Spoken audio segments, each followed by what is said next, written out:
Hi, I'm Emily Ramshaw, and I'm the editor of the Texas Tribune, and I'm here with reporters Jim Malewitz, Becca Aaronson, and Aman Batheja.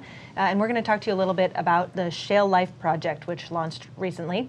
The Shale Life project is a 15-part multimedia series that represented a series of firsts for the Texas Tribune. It was the first project that we've ever produced that was purely multimedia. There was hardly any text at all in this project. The second big difference for the Shale Life project was that we used crowdfunding to support and fund this particular project. We had about a dozen reporters who were spread out across the state, covering the impact of the shale boom on the people and communities really hit hard by this economic development. We're going to be talking about a few of the specific details in some of those stories, so I'm going to launch into a Q&A with our team here.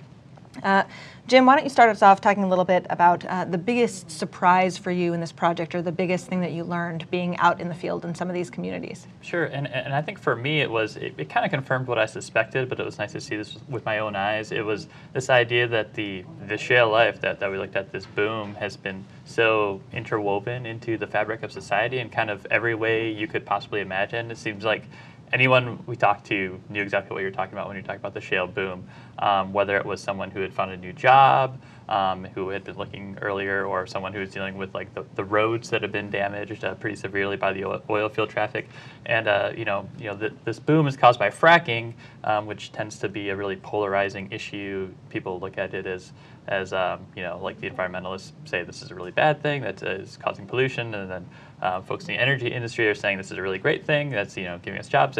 And the Shale Life kind of showed us like how it's really hard to take a position one way or the other on it because everything's so complicated. Anybody else want to jump in? Biggest surprises from this project?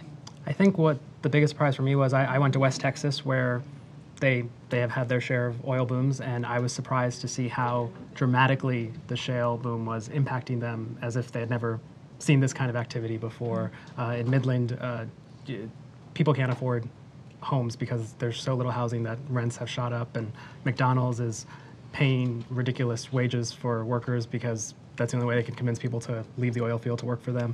And so it was really surprising to see how the impact in West Texas across all the different communities. Mm-hmm. Well, we've never presented a project in this kind of format before. We had, a really beautiful site built for it. We used a whole lot of different technology tools than we've used before. Becca, why don't you talk to us a little bit about what went into actually producing and laying out a project of this scope? Yeah, so we wanted to do a lot of multimedia because the focus of this project was the people and the community and what their lives are really like. And so we wanted to portray that in a beautiful way while also capturing that for someone who's never been to the region before. So we had a lot of really strong photography and strong video, and so we wanted to package that in a way that brought out the colors and kind of the shapes from the region. And so we worked with our designer, Ben, who did a great job, and we built out something that we thought would really represent what it's like for people there, so you could get a little taste of the shale life. And how long did this project take to produce from a development standpoint? Oh, it took weeks and weeks. And it was a good project for us because, we hope to do more like it in the future. But it definitely took a couple months to really get everything where we wanted it to be. Great. Well, Jim or Aman, what do you think other states can learn from a shale boom like the one that Texas is seeing right now? Well, I'd say one big thing that they could learn is that it's almost impossible to be prepared for this type of boom. If there's a state out there that hopes it's going to boom in the future and it's going to see all sorts of wealth and prosperity, it's impossible to be prepared. Talking to local officials, I was down mostly in South Texas, and Karn City was one community we profiled where their tax collections skyrocketed to 21 times what they were collecting before the boom. But at the same time, all the costs were much higher too. Roads are a big aspect, and all sorts of infrastructure to accommodate the influx of the workers. So I would say you could maybe see what's happening in some of these communities just to know that there's going to be huge infrastructure projects when everything hits. But you really can't be prepared, I think. Aman, anything to add?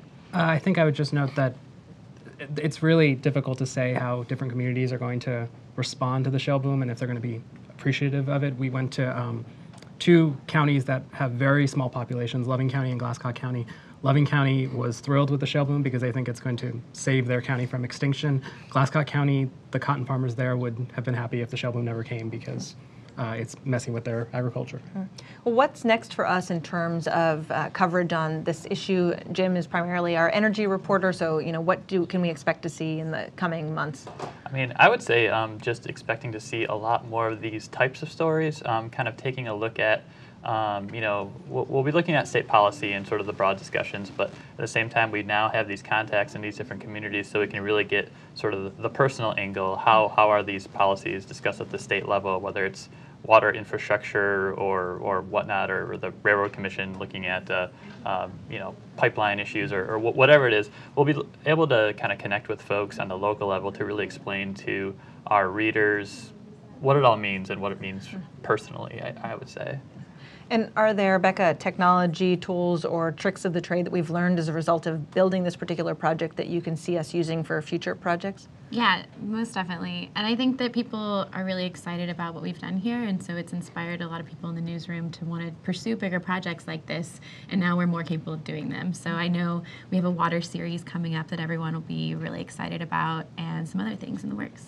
And I think from a crowdfunding standpoint, like I said, this was an experiment for us. This was the first time that we've pursued, direct funding of a particular project. And I think that was a really big boon for us, and I think it's something that we'll try to do in the future.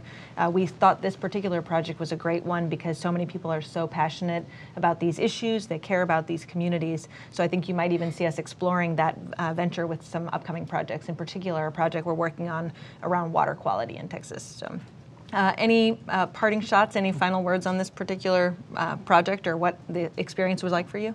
Well, we'd love feedback, and if people have more stories they'd like to share, we're always here if you want to send us an email. Great. Anybody else? Jim, just a brief statement about what this was like for you as a reporter to get to work on. I guess I was just really appreciative that we had the time to spend the time in these communities and so forth. So I would just say sort of thank you for anyone who supported this project for helping us to give us that time, and because I think it really adds to the storytelling. Wonderful. Great. Well, thank you so much for your support.